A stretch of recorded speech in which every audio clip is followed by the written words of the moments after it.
and we are honored to have you here as we make our picks for the 2026 NCAA tournament. Me, got Sam here today too. Mm-hmm. Should be a good one. Neither of us have made it. First, let's talk a little bit about who got in. Let's take a look at the bracket here. Sam, what do you think about this bracket here? First, let's start here in the East with Duke, Siena, Ohio State, TCU. All Here, right.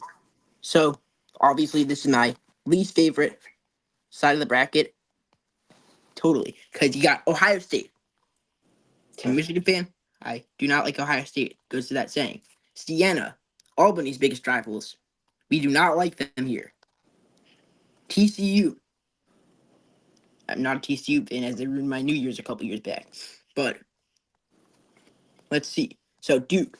I mean, they've looked dominant throughout the season. They have some very impressive wins, obviously over Michigan but they've also taken down Virginia multiple times. They have just 2 losses all year, so I mean, there's not much reason for me to believe Siena will give them a third.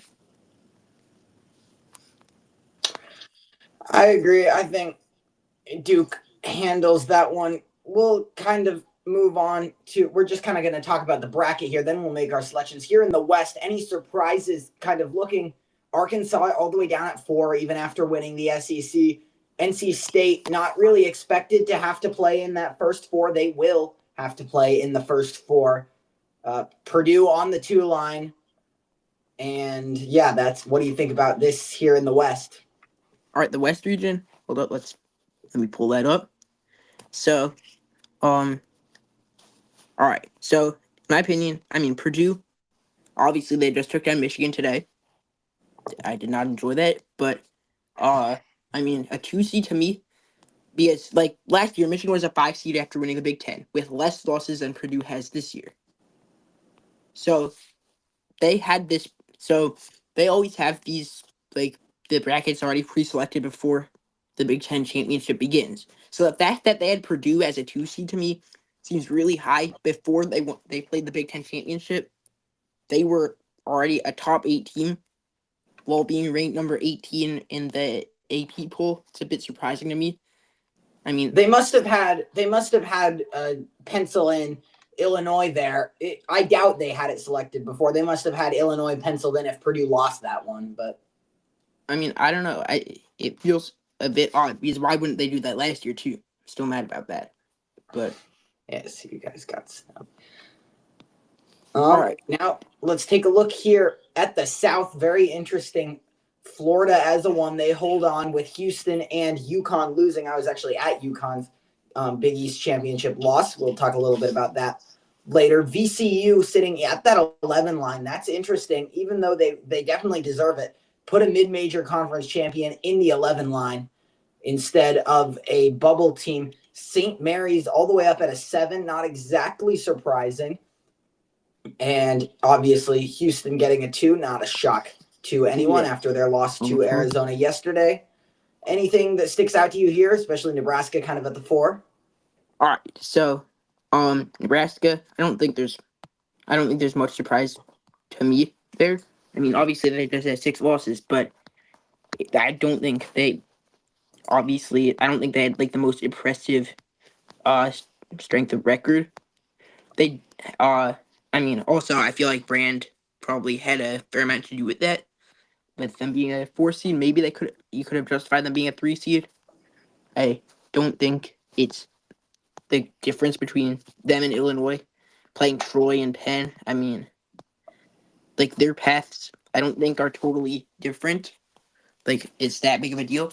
But I'd say what's more surprising to me here is, I mean, not surprising, but I would be scared if I'm Florida just for that second round matchup. That's a Iowa and brutal Clemson, second. both Clemson's very second round capable is teams. brutal. Clemson and Iowa, both very capable teams. So, I mean, I'd be scared if I'm Florida. At the same time, does Florida really, like, they have 7 losses as a 1 seed? I mean, there's not much of a selection for that fourth 1 seed. I mean, you have like, no team has under 6 losses that was in contention for that fourth 1 seed. So, I mean, your choices were between Florida and Houston. Florida ultimately got the bid, but I mean, it's just at 27-7, I believe they're the fourth one seed, which is pretty interesting to me. I think, yeah. I mean, this kind of shows recency bias. I don't know. What do you think about kind of the recency bias? Florida has definitely been on a tear in SEC play. Only Yes, lost twice. Lost in the SEC tournament to a Vandy team that's rolling. They play McNeese. McNeese team, they lost Will Wade, but they're back at that 12 line for a second year. I picked them last year. They burst my bracket very early on Thursday afternoon last year when they lost to Clemson. But I like McNeese here. Vandy coming off that tough loss against did they not Arkansas beat in Clemson? the SEC championship. But we'll talk a little bit more there. Our last region here, both of our teams in it. Michigan, the 1 seed over in the Midwest. They will play the winner of the DMV battle, UMBC and Howard. What do you think about this region? Pretty scary. UMBC as the 16 seed. I mean, it's going to be a tough one. That 8-9 matchup, pretty scary to me as well. I mean, Georgia and St. Louis. I mean, we've seen another A10 team recently go on a couple magical tournament runs. St. Louis, Robbie Avila. I mean, could be he could maybe see something like that repeat itself. Georgia, another very pretty solid team. I mean, they're in the SEC, and their wins maybe not the most impressive. They didn't take down the Florida. They never beat Tennessee. They um they did beat Kentucky that time. They did I beat mean, these are Alabama a once. lot of losses here. They beat Kentucky. They beat Alabama. That was big here in March. Yeah, that really bolstered their resume. Because they have their strength of record for being in the SEC this season to me doesn't really look particularly impressive. I mean, this 2-2 against top 25, not impressive. Obviously, St. Louis, no games against the top 25 team. Yeah, BPI, very similar. I like this game as a 9-8. I think it's very close. I think it's a yeah. real good toss up. I'm very impressed with the committee here. I mean, I this is a pretty tough one for me to pick, but I don't really. I mean, that's probably the most scary early matchup for Michigan. Texas Tech, obviously, without JT Toppin, is, I mean, they're still a very, very good squad, but without their star player, it's going to be interesting to see how they perform. Akron, I feel they are definitely going to be a popular upset pick. As at the 12 line, I mean, just 5 losses. Played Miami of Ohio very close in their one matchup, This and game, it's going to unbelievable. be Cardiac Redhawks. it's going to be an interesting one because I mean I feel like uh Akron with the MAC Player of the Year Tavari Johnson. I mean they're definitely a good squad. I mean I don't know how to feel about that one. I feel like that's definitely going to be an upset, maybe waiting to happen. Yeah, Bama and Hofstra. A lot of people have been talking up Hofstra. I'm not sure. I don't really see the hype here. That UCF, they played UCF close. That's good. They have a They have two transitive ACC win with wins. only one over Tennessee with that Syracuse, which gives them a Wow, transitive win over Bama for what it's worth. wow. But yeah, when your most impressive win is probably Pitt, I don't see them really doing much damage. Tennessee, Miami, Ohio, I don't know. We just don't know. So much we're going to learn about Miami, Ohio when they play SMU. We'll learn a little bit about SMU, but obviously Tennessee SMU I think would be a good matchup. I just don't know enough about Miami, Ohio and how they match up against a Power 5 opponent to really make an informed call here right now. Virginia and Yeah. Wright State. I mean, Virginia, there's no 3 I'd rather have to play if I'm Tennessee, maybe with the exception of Michigan State, but you'll still have to get by the winner of this and the first 4 game, which is not going to be the easiest. Kentucky and Santa Clara, that's a very good 7-10. Santa Clara, though, how exactly did Santa Clara sneak in? I'm not sure what in this Yeah, resume. I'm not exactly sure how that happened. I think there's some sort of inflated. Gonzaga has somehow inflated people's concepts of the West Coast Conference. And I'm usually a supporter of teams like Santa Clara. I'm a supporter of mid majors getting multiple bid conferences. I think there are a lot of good teams, but I think a team like San Diego State would definitely be primed for a better run than a team who has played Gonzaga 3 times, played St. Mary 3 times, and went a combined 2-4. 2-4, with both of those wins coming against St. Mary's. And it's not like they really played Gonzaga terribly close in any of these. Yeah, I mean, I don't really know how all this happened. I mean, they're playing a blue blood here in Kentucky, who hasn't had the most impressive season, but we know they can take down tough teams. See how Mark Pope has been playing in this tournament. I mean, they definitely have star power on this team. Otega Owe, Denzel Aberdeen. They've got a very talented squad. We'll see if this can translate. I mean, I feel like they got a pretty favorable first round matchup here, so we'll see how they can work with it. Yeah. Alrighty, time to make our picks. Obviously, you already picked Duke. Next up, Ohio State TCU. This is a pretty interesting one to me. Obviously, you have some very good shooters, very good scores for Ohio State. Bruce Thornton, one of the top players in Ohio State basketball history, scoring wise. And he shoots at a very high percentage, 56% from the field. And he has performed very well against some top opponents. He averages 20 a game, obviously. So he had 12 made field goals against both Michigan State and Virginia. He is like a very, very good shooter. John Mobley, at the other guard spot, he can also shoot, not at a particularly high clip, but he averages 16 a game. So this Ohio State team, it's full of. I mean, they definitely have some offensive firepower. They already have some big wins as well. TCU. TCU is That's so interesting interesting to me because, They this lost is a team game that one. beat Florida, but then they lost to New Orleans. I mean, looking back on it, is one of the most shocking results of this season by far. Yeah, that's game one, and they also played Michigan very close. They were leading they led late on in this one, and it was a pretty stressful game, I recall. Yes, I remember So this. they took down Wisconsin as well. That's another very, very impressive victory. So TCU, a very interesting team here. I don't know how they'll be playing here, because Ohio State, they were a bubble team for until recently, and they're 2-8 against top 25 opponents. Yeah, I don't love But this. This 2-8 stat does not look good for Ohio State. they played so many quad one teams. Like, their schedule was very, very tough. That was 10 one of top their 25 main opponents, that's let arguments. alone quad one. Yeah.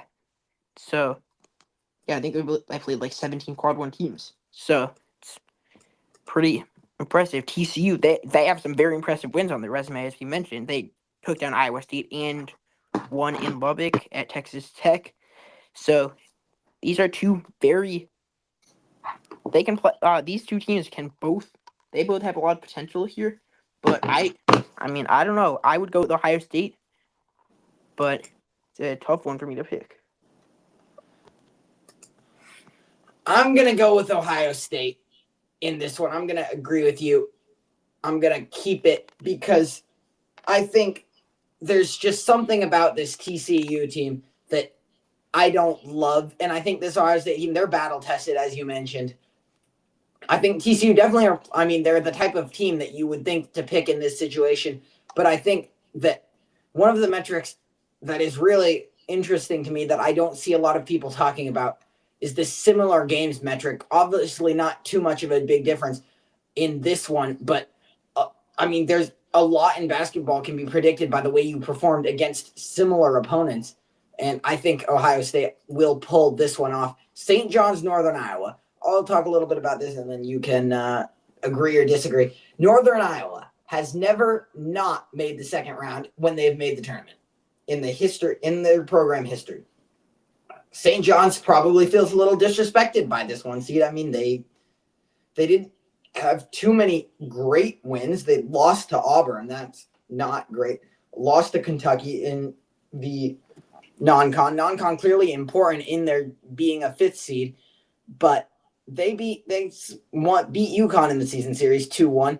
Kind of got destroyed though, 72-40 in one of them. I think that they're coming off a Big East tournament win. They're emotional. I like Northern Iowa more than I wish I did in this one, but I still think St. John's pulls it off. What about you? I mean, Northern Iowa, if you watch these March Madness videos, you will see Paul Jesperson's half-court heave as one of the most infamous clips in NCAA tournament history. Can they keep this magic going? I don't know. St. John's, they are so on and off. I mean, offensively, they average 82 points a game. There are times where they drop 40 on UConn one time. Maybe that's a one-off thing. I don't know, but they're very capable offensively. I mean, I don't know how to feel about this one. Northern Iowa, they went just 11-9 in conference, obviously winning the conference tournament as a lower seed than, I believe they were the 6th seed in their conference. So yeah, I don't understand what got UNI a 12 except for name recognition. Yeah, I mean, a lot of these surprised me quite a bit. Seeing, hold up, let me think of even an High example. Point. I'm a little bit unimpressed with I'm impressed with the way the committee did the power. I think they did really well with the at-larges, with the power conferences. Yeah. I don't think this is their best work in seeding the mid-majors here. Yeah, Penn as well with 11 losses at 14 seed. I mean, I don't know. I think I don't think they did the a great committee job. likes the Ivy League. Yeah, but who are we going with here? Here we're I'm gonna go with St. John's here. I feel like they're very experienced. Bryce Hopkins last season dropped 17 a game. This season 14. Zuby Ejiofor, one of their experience. He's really turned around this program. I mean, St. John's is until last year they were just not good whatsoever, and they've turned around. I think they go on to the second round here. This Kansas team, I mean, they are remarkably inconsistent. A lot, obviously, up to whether or not Darren Peterson plays or if he DN Peterson, as many have said. Man. Thank you, Sam.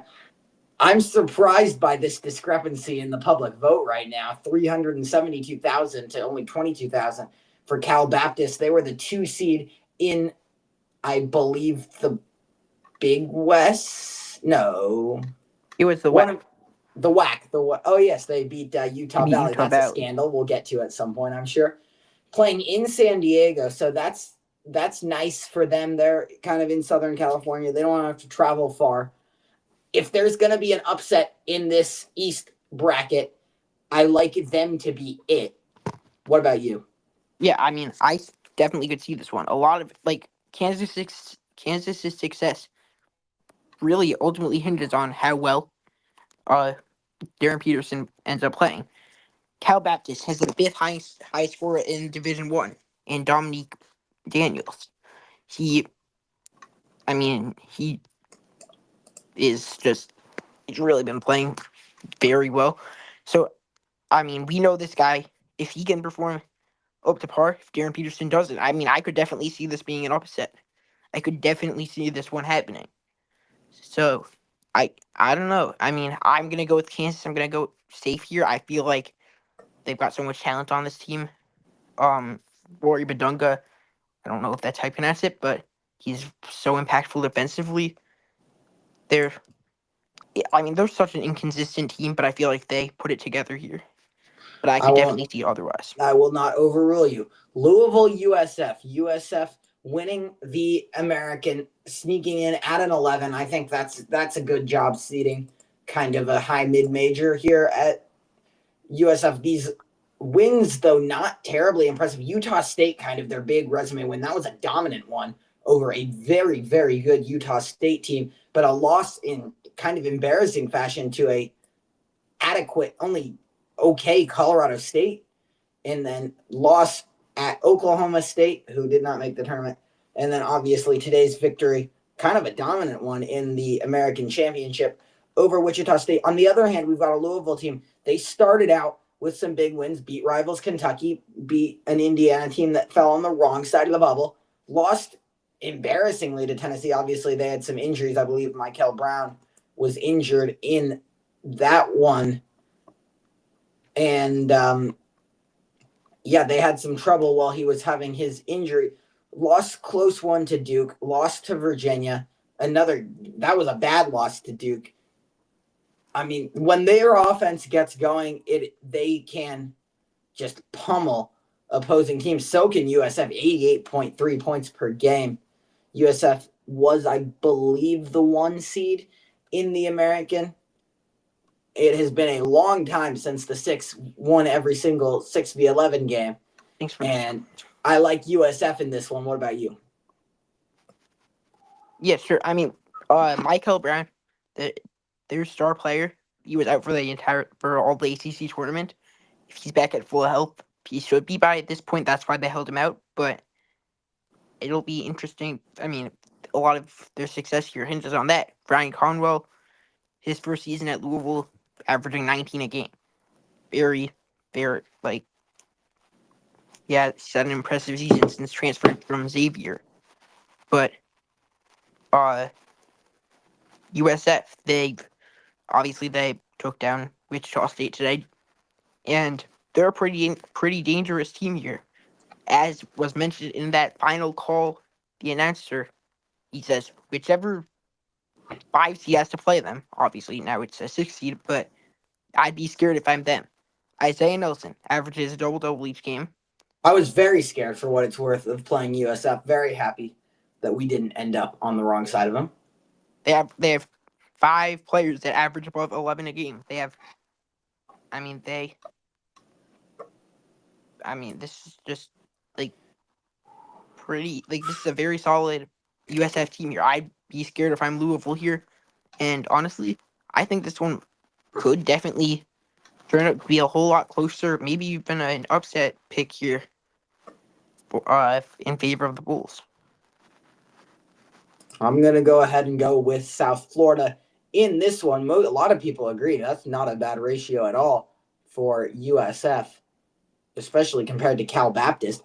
And let's go Bison here. North Dakota State winning the Summit League in a dominant romp through the tournament. They play number 3 seed Michigan State. State, an interesting 3 seed. They've had some very, very good wins, and they've had some tough losses. They beat Purdue, beat Illinois. They don't have that many good wins, actually, as it seems. But, I mean, the simulation, this is brutal for NC State, for NDSU, pardon me. But NDSU had a great time in the Summit League. Haven't played a top 25 opponent. 5-4 versus top 25 is quite good. Yeah, I mean, obviously that top 25 metric here for, in Michigan State, it doesn't matter so much here. I mean, I feel they're 25-7, and they just haven't had the most impressive season, strength of record wise. I mean, they do not have really much of a signature win here.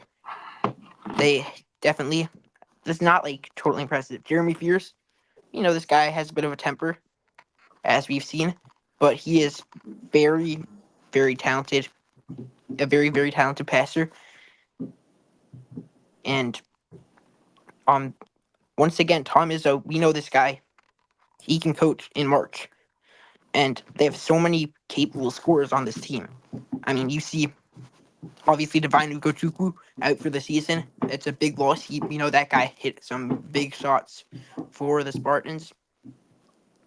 But you have Kurtang, pretty much just a designated 3-point shooter out there. I mean, he pretty much only shoots threes. You have their big men who I don't really know why Kohler and Cooper why they shoot so many threes. Doesn't make all that much sense to me. But Kohler shoots at a very high clip from three, actually 40%. So, and that's always tough to defend. A big man who can shoot a three. Jeremy Fears, he's had a very impressive season coming back. NDSU, I actually have not seen I've watched anything a about lot of this their team. games. I'm gonna be honest, I would consider myself an NDSU fan. Obviously, we'll do an off-season pod about their move to the Mountain West. I mean, this is a good team, and I'm very happy that they made the tournament, but I don't think that they really have a chance here against Michigan State unless someone like Wheeler Thomas or Trevian Carson can get really firing, likely Wheeler Thomas. If they can get going from beyond the 3-point line, then maybe there's a chance, because Michigan State not always the most prolific at scoring, but I think Michigan State gets it done. UCLA, UCF. The seven seed UCLA won as a 10 seed in the first round last year. Their kind of statement win is they beat Illinois, they beat Michigan State. That's not bad at all. Beat Purdue. Purdue as well. UCLA has some very impressive wins, sitting at 4-6. Another brutal Big Ten schedule in the top 10. UCF at 3-4 in the top 10, 9-9 in the conference. Kind of played their way in by beating Cincinnati earlier this week in the Big 12 tournament. They have guys like Riley Cook. They showed a lot of heart in that Cincinnati game. I don't know if you watched it. It went to overtime. Cincinnati had fought their way in, and UCF was able to fend them off. In the end, UCLA favored in this one. What do you think? Yeah, UCLA came into the season a bunch of hype surrounding them, getting one of the top transfers, Donovan Dent, and he has not disappointed. 8 assists per game, good for number 4 in the country assists wise. I mean, we know this team can play well together. Mick Cronin, we've seen he's had quite a coaching display this season, and I mean, I think this is definitely an interesting UCLA team. If they can put it together, I think they could definitely maybe even go on a run. We've seen them take down some very quality opponents. Many of the top teams in the Big Ten outside of Michigan, I believe they blew out Nebraska. They beat Michigan State in the Big Ten tournament just this Friday night. I believe they beat Purdue and Illinois at some point, if I remember correctly. Yeah, they definitely beat Purdue. And UCF, I believe they have 2 court storms this season. I don't know. That doesn't really mean too much, but pretty interesting fact. I don't think I've watched a single moment of UCF basketball. Certainly But, Kansas, I mean, and then probably Texas Tech is the other one, which is a little bit ridiculous, but yes. So I don't know. They shoot 47% from the field, pretty solid. 36% from 3 is not bad at all whatsoever. I mean, if they can shoot at a high clip, maybe they could do something, because they average 81 points a game, very high. UCLA, they have a bunch of talent on this team, and I think that the Bruins should take them down. But UCF, though, they're definitely an intriguing team. I think UCLA just has the wins that UCF. I mean, they have Kansas, but UCF. Both of these teams can beat good teams. I guess UCF, has a better record against the top 25, much less grueling of a schedule. I think UCF's defense is what kills them. I think they're going to have a really tough time slowing down UCLA. I think I agree, UCLA takes this one. They will play the winner of number 2 UConn, number 15 Furman. Does Furman have a chance? I don't know. I mean, we saw them last time in the tournament. I don't remember if they made a more recent appearance, but that shot against by that guy who transferred out immediately after. I mean, that's one of the more infamous shots in March Madness history.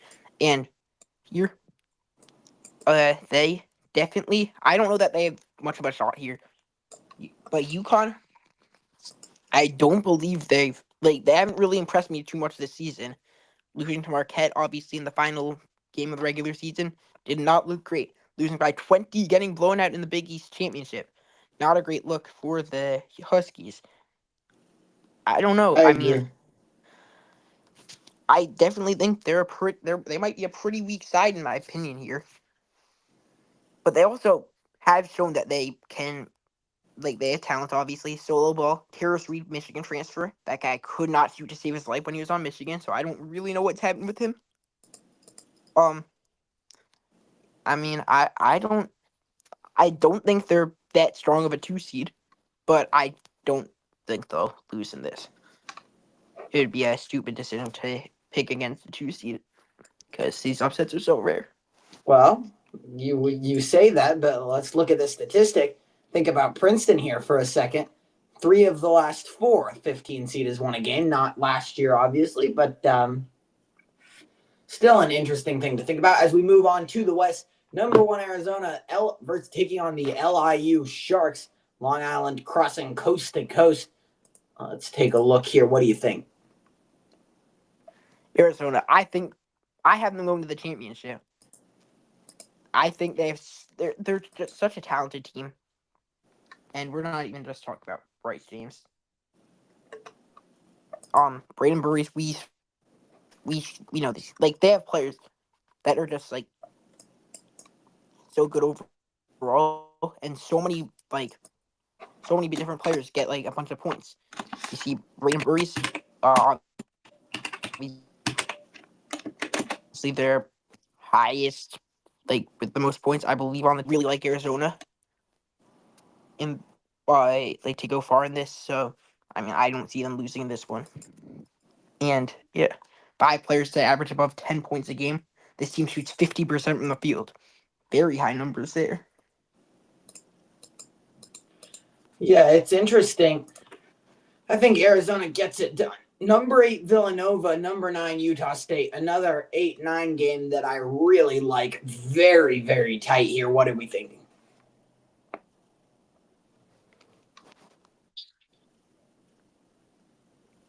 Yeah. What do you think, Sam? Oh, my thing just like glitched out or something. Hold up, what are we on? 2, 8, and 9. We are on the Villanova Utah State game. Oh, all right. I'm not. So hold up. Pull this up.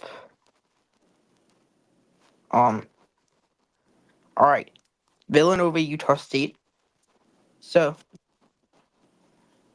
I don't really know how to feel about Villanova here because obviously when Michigan played in that, they got completely blown out. They have some nice resume building wins over Wisconsin, but really, I mean, they are still winless against top 25 opponents, 0-5. Utah State, I mean, I don't know about this hype surrounding them, but they are 28-6 out of a pretty solid Mountain West conference. They definitely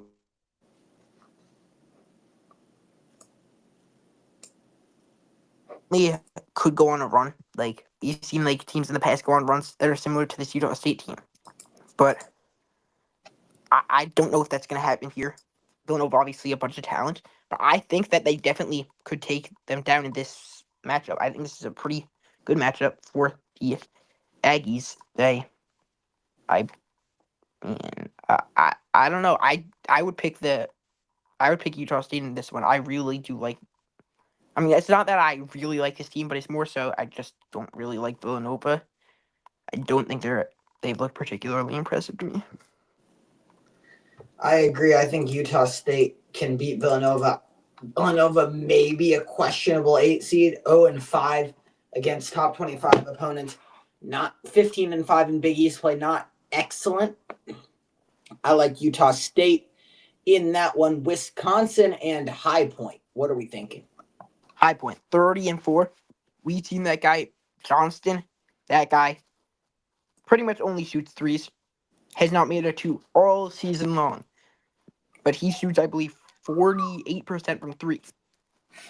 He's seen it. I mean, we've seen people like that go on tears and March Madness. Most recently, I could see that happening, definitely. But Wisconsin, that's a very interesting team to me. Obviously, they played Michigan twice. One time, lost on a on that buzzer beater by Axel. The other time, they actually ended up beating Michigan. I mean, but we've heard about that loss for Michigan, that loss a ton. On the other hand, Wisconsin, they have a 30-point loss on the resume to BYU. They we know that they have so much talent. I feel like they could beat anyone in the country. But High Point is such a dangerous 12 seed in my opinion, especially due to Chase Johnston. So I don't know. I like this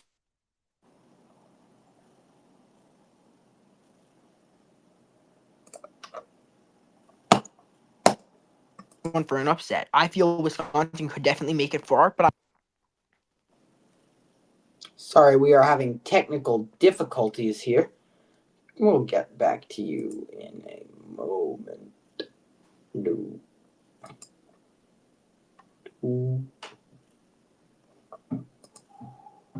the hell's happening, bro?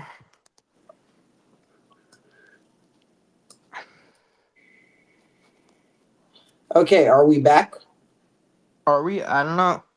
All right, sorry about the technical difficulties. Should be fixed now. I really don't know what to do in this one. At their best, Wisconsin can beat anybody. High Point's on a 14-game win streak. They were able to hang with Purdue last year.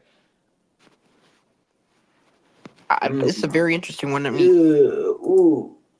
This is like Collegiate Rundown one. This isn't my official one. Let's go with High Point. Yeah. Just because of time constraints, it looks like we're only going to pick the first two regions round of 64s because of Sam's wonderful in-depth commentary. Yeah. We'll be back tomorrow for some more picks. Arkansas, Hawaii, what are we thinking? Arkansas and Hawaii. Hold up.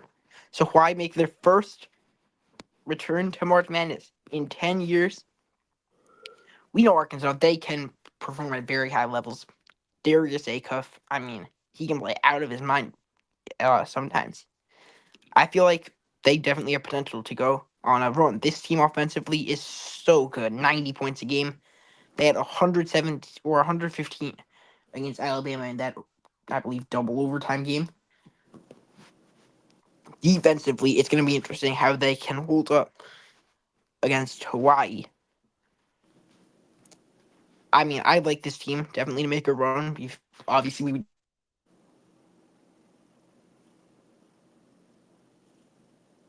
would just watch them in a winner or go home. I think I know in this one. I like Hawaii to pull off an upset. At the same time, John Calipari's second season with them. This is a tough one for me to pick. I could definitely see the upset happening here. I would not be surprised or that surprised. But at the same time, I mean, this team, they have so much firepower. Darius Acuff, Malik Thomas, Trayvon Brazil. We've been hearing these names for a while. So I don't know. Hawaii. We'll see. We'll see if they are really all that great. They only have 3 players that average 10 a game. They have a bunch of depth on this team. They have 10 guys that average 20 minutes a game. Yeah. I mean, think Arkansas. That means a lot, but that's incredible. Actually, wait, that's not possible. Let's see. 1, 2, 3, 4, 5, 6, 7, 8, 9. My fault. It wasn't 10. It was 9. But 10 would mean that. Yeah, my fault. 10 isn't possible. Yeah, it says 9. Yeah. Okay, that's still really impressive. I still like Arkansas coming off an SEC championship. They get to wait until I believe this game's on Friday. I'm not exactly sure. The Yeah, 19th. Yeah. They get a little break. I'll give it to them. BYU versus the winner of Texas versus North Carolina State. What are we thinking in this one? Our first time coming across a first four All right, so team. first we'll begin with the first four, Texas and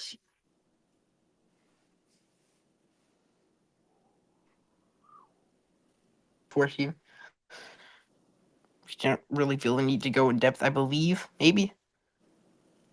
I don't know. All right, let's see. Texas, NC State.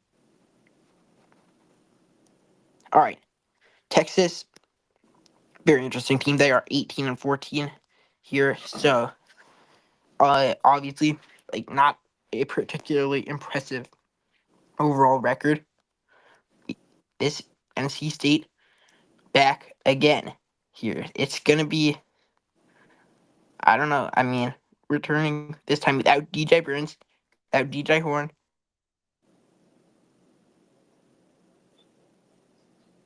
This is a whole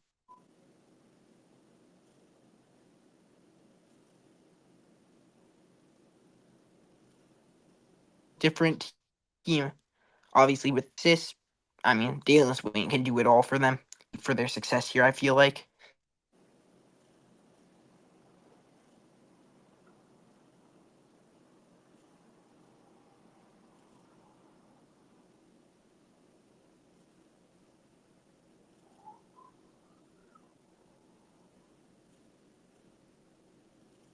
State went down to Virginia. I mean, this is like it's a tough one for me to pick here. I mean, these are two pretty solid Power 5 teams. So I don't really know all that much about like I don't know, man. It's a tough one for me to pick. I think that BYU just has the firepower. When BYU is rocking, they are rolling. I think Texas is a very, very weak team. NC State may be a little bit better under Will Wade first year. I think at their peak, they can beat BYU, especially as we don't know the winner of the Texas game. I'm going to go with BYU for now. We'll obviously do another show. Maybe we'll consider changing that as we go on. Gonzaga taking on Kennesaw State. Kennesaw State moving to the CUSA and promptly going. Three seeds 30-2 in this matchup. That's very, since 2017, not bad at all. Kennesaw State only went 10-10 in CUSA play, 0-1 versus the top 25 versus Gonzaga. It's really impressive, 4-1. I like Gonzaga in this one. What about you?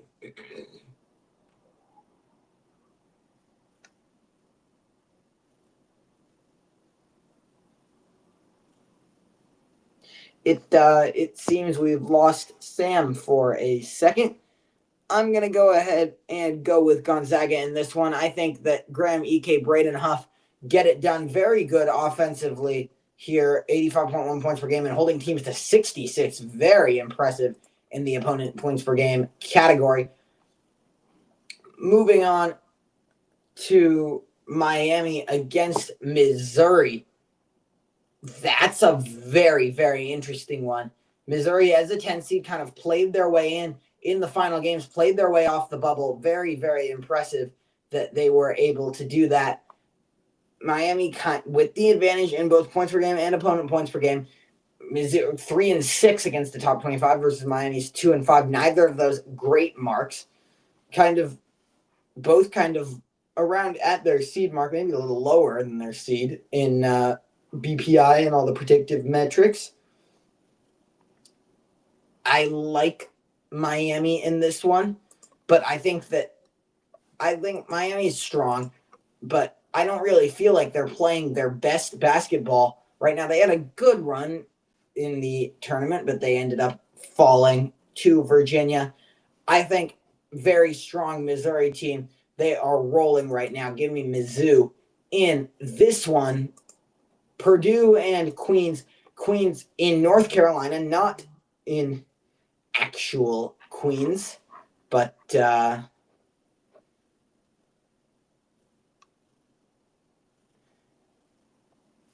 they have done a pretty good job over the last 2 seasons. They're new to March Madness, like Cal Baptist. Fletcher Lawyer, though, having a nice game. Purdue coming off their Big Ten championship victory. I think they get this one done. We will save this bracket. We will get